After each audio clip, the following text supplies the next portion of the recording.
everybody. Welcome back to another episode of Marvelous Music. We are rolling right on through spooky season. I've got my coffee, I've got my water, and today I've got a classic horror film that I just want to talk about for a few minutes. Won't take up too terribly much of your time. So today I watched the 1922 silent film Nosferatu, which is like the original film adaptation of the story of Dracula. I wasn't sure what to expect. I think I tried to watch this movie maybe even like 10 years ago when I was first really starting to get into like classic movies and stuff like that. I think I tried to watch it and then just couldn't really get into it because, I don't know, it is a silent film, so you have to take that for what it is. But as I was trying to think of what to do this week and what to talk about for a little bit, it struck me that those silent films usually had like full-on soundtracks that went along with them. So I thought, okay, well, this is like the horror classic. It's like one of the most well-known like early cinema horror movies of all time. So why don't I go ahead and watch that, check out the soundtrack, see if it's any good. And oh my gosh, this thing has a beautiful soundtrack. I mean, it's a classic sounding soundtrack. It's honestly like its own little symphony, which makes sense because the full title of the film, I think, is Nosferatu Symphony of Horror, something like that. So it makes sense, and it really fits into that musical style of like German expressionism from the 1910s, 1920s. Visually, it's very much German expressionism. If you remember the Sky Captain episode that we did a while back, that whole movie's visual style is based off of German expressionism. So it's very like harsh shadows and sort of otherworldly in certain ways, and it's shot in not so much a realistic way, but it's trying to evoke a feeling, which works really effectively for this kind of story. So and as far as the music as well, it is very much like a classical symphony. It reminded me a lot of like the work of Hector Berlioz or Robert Wagner, which makes sense as it was a German film. So I really, really enjoyed the movie and the soundtrack. Now, again, it's a silent film, so if that's not totally your thing, then it might take a little bit to get into, but especially if you're watching scary movies this time of year, like, it's free on YouTube. Pop it on, put it on in the background if you don't want to like totally dedicate time to it and absorb it. It's a lot of fun, and the music is great. So even if you just pop the movie on to listen to the music, you can also listen to the score independent of it, but you might as well have the full experience. The music very much is its own piece of work underneath the movie. It complements it 90% perfectly. And I only say 90% because there's a couple of moments in the movie where something really intense or frightening is happening and the music just is not on the same page with it. Not that it's opposite to, but it's like there's a scene where the vampire like rises up out of his coffin. He's been discovered by someone on the ship that's carrying his coffins.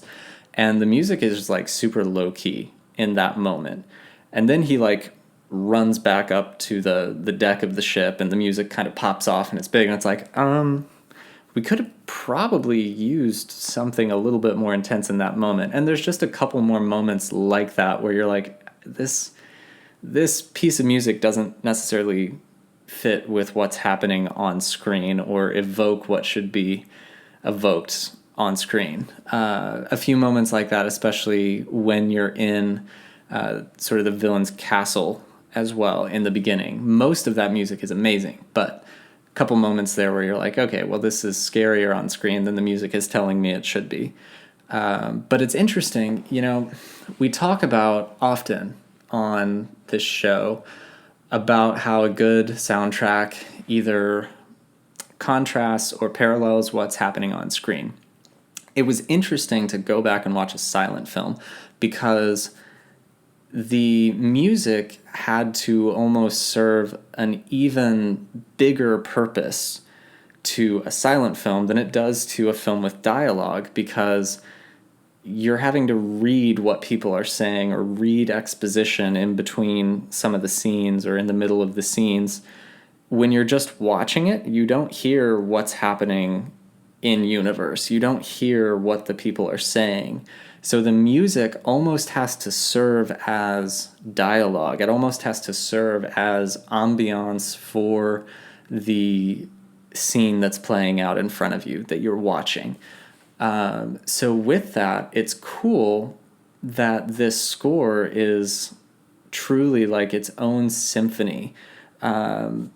It's great on its own. I re-listened to it sort of in the background in preparation for the video, and it's great on its own. And really, just listening to the soundtrack, you can kind of have an idea of what the scene might be just by listening to the soundtrack. And part of that too, and this kind of gets into a bit of a breakdown of the score, is there are some beautiful themes in this movie. So there's sort of a main theme of the movie. I guess it's kind of the Nosferatu theme. It plays as the overture, which I love movies with an overture. It got relegated to sort of the classic musicals, and some musicals will still try to do an overture. But originally, especially in silent film, they all had an overture, and the credits would play and the overture would play, and you had kind of an idea of the musical structure of the film. So the overture plays, and it comes back in reference to the vampire Nosferatu himself multiple times throughout the soundtrack, which is great. Then you get into this really sweet sort of love theme for the two main characters. It comes back another 4 or 5 times in scenes with them, which is awesome, and it's a beautiful piece of music. And then there's a really cool thing when your main guy is going to the Count's castle. He's going through the countryside. We're seeing him traveling, and the music kind of changes, and it has a different cultural sound to it. It has sort of an Eastern European sort of sound to it, and it was just a really cool way that the music underscores the fact that we're moving into a different place. So as he's traveling, you have this totally different musical structure than the rest of the whole thing, which is really cool. Once he finally gets to the castle, the music gets a lot darker and a lot creepier. You get a lot more like dissonant chording, which is really fun. It's really just creepy. There were several moments just listening to the music that I would just kind of get chills. It was that good. It was that evocative. It was that well written. And it's all over the place while he's in that whole sequence of your main character in the castle with the vampire. And I call him the vampire because his character name is Count Orlok. I guess overall he as a vampire is Nosferatu, but it's also obviously Dracula. It's just an unofficial version of Dracula. And the story basically follows the story of Dracula. So if you've seen any Dracula adaptation ever, you know what the story is. You know how it kind of pans out and how it's structured. So that's why I don't really get into the plot at all. Once you get back to, well, it's not London. I think in the novel it's London, but in the movie it's a German city. Once they get back to that city and the Count has moved there as well to begin the process of stalking the two main characters, the music it's still there. It's still everywhere throughout, but it does die down just a little bit. And it's not nearly as evocative. It's not as strong, I guess. So I think the music does kind of take a back seat in a way that it shouldn't. For maybe it's split into 5 acts. So I would say acts 3 and 4, the music kind of takes a bit of a dive. There are some great moments spread throughout there, but it does kind of go down just a little bit. Nothing as noticeable or interesting happening. You get some repetition of themes you've already heard, which kind of ties you into the rest of the movie, which is wonderful. But that's also the part of the movie that kind of drags a little bit and they probably could have cut one of the acts, and it's about an hour and a half movie. They probably could have done it in an hour 15 and it would have moved a little bit better, but it was 1922, so we cut them a little bit of slack.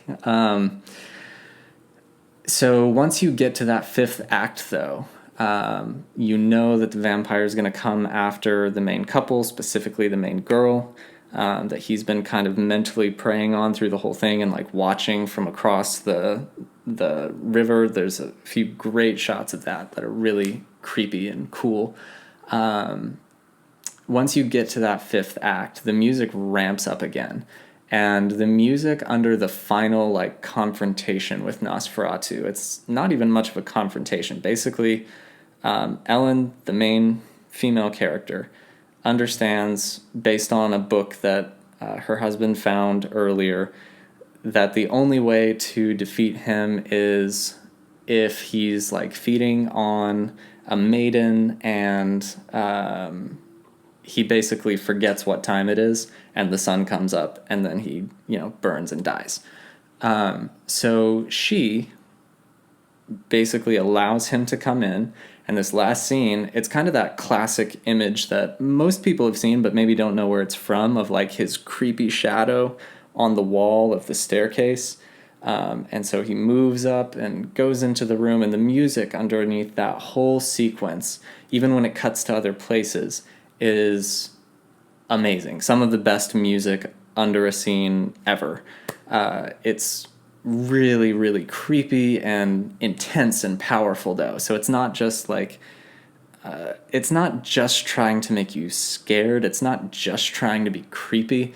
It's also trying to convey the intensity of the moment from the perspective of these other characters. Because to them, yes, it's horrifying and it's creepy and it's scary, but to them, it's also like this life and death situation. It's their reality, and so it's more than just scary. It's also this massive life event that they're going through. So it conveys that very, very well. And I think that that's one thing I would have to say that is it's a bone that I would pick with a lot of horror movie scores, because a lot of times they will just simply be creepy or simply be scary. They only do that one thing. It's like these super dissonant strings and some loud clattery rhythm drums. It's almost more of a soundscape than actual music. And because of that, you don't actually get from the music the emotional stakes of the characters in the story. So I think that's one reason why I really enjoy this, and enjoy that it's its own symphony. It's its own standalone piece of music that could be taken as is, because it conveys more than just we're in a scary situation. It does have the dissonant strings or the dissonant piano chords under certain pieces. There's a couple pieces of music where there's just these like repetitive dissonant piano chords. In one scene, it contrasts because it's like the love melody playing here, and that's very much in the foreground, but in the background of the piece, there's just these dissonant little piano chords that tell you something's not right. And it's just so good. And that's why I love this. It's a very rich soundtrack that keeps in mind the big picture of the story and the characters, not just trying to make you feel like something creepy is happening. So all around, I really, really enjoy this soundtrack, and the movie is pretty fun too. It's a silent film. It's a little bit slow here and there, but some of the imagery in this movie is amazing. Not even just the creepy stuff, because there are some images in this movie that are really, really creepy. Not scary, not like I gotta go hide or anything, but just creepy, and like the way they play with shadows. And there's one in particular where the vampire is just like moving his way around the edge of the frame, and he's never in center of the frame. He's always just moving around the edge of it, and it's really clever. And it was just a creepy look, and obviously the makeup and the costume design for the Count is horrifying. You can tell it was a low budget movie because when he moves to the town in Germany and gets off the ship, he literally carries his own coffin into the house that he bought. So there's this whole sequence of the terrifying vampire carrying his coffin around town to get to his house, and it really is more funny than anything. So there's that. But on the whole, some of the visuals in the movie are incredible, and some that just felt very like ahead of their time. And they're dated, but you compare it to anything else you might see from 1922 or from that era, and it's like, oh, that was a really clever thing to do with the film and with the visual of this scene or this shot to evoke a feeling. And so there's a lot of that throughout the movie, and it's really cool, and it's a lot of fun to watch. So I would definitely recommend checking it out. Like I said earlier, like, put it on in the background. It's on YouTube for free. If you want to just kind of immerse in it, go for it. It's awesome. It's worth doing. It's not a waste of time, for sure. But at the very least, like, go check out the soundtrack because it's beautiful. Especially if you're into classical music at all. This is like just popping in one of your favorite symphonies. If you're someone that has a favorite symphony. But no, it's a really, really fun piece of music. I will say this. So what we have in the movie is sort of a reconstruction or a best guess of what the score was. The original score was composed by Hans Erdmann, and it was actually played by a live orchestra during screenings of the movie when it was released. They think that there was one recording of the score in 1922 that was like a live recording, but that got lost over time. So what we have under the film now is sort of a reconstruction based on pieces of the sheet music that was found, stuff that people remembered. Like, it's kind of incredible, but they pieced together this whole score. And I think for the most part, it's fairly accurate to what that live score by Hans Erdmann would have been, which is really cool. There's another score that was written by James Bernard, who composed a lot of the soundtracks for like the Hammer horror films, so like Christopher Lee's Dracula, so it makes a lot of sense that he would do that. But what's underneath the version on YouTube, and then if you rent it from like Apple TV or something like that, that's the reconstruction that was done based on the work of Hans Erdmann of the original score. And that's just kind of a cool thing, too, that when this movie came out in 1922, it was meant to be watched in like a theater, like a proper theater, where they would also do plays and stuff like that, but they would screen it there, and in the orchestra pit would be a full actual orchestra, and it would be playing along to this movie. That's like a special thing now, that really popular movies with really big soundtracks will do that. Like John Williams has done that before for, I think, Harry Potter, maybe Star Wars as well. A couple others have done stuff like that, but it's rare. And that was just how this movie was intended to be viewed in 1922. And I think that's just really cool and really spectacular. But definitely check out the music to this movie because it's so rich and it's so vibrant and it's just beautiful music. Even when it's creepy, it's not just creepy. It's a very multi-layered soundtrack that keeps the big picture of the film and the characters and the atmosphere in mind. But yeah, so definitely check this out. Sorry this video was a little bit late. Life and whatnot, craziness. I haven't said this in a while, but if you're listening to this or watching this, thank you, because there's like a million podcasts that you could be listening to, but you're listening to this one. So I really appreciate that you thought it was worth it to take 20 minutes out of your day to check this out. I hope it was worth it for you. I hope I didn't disappoint you.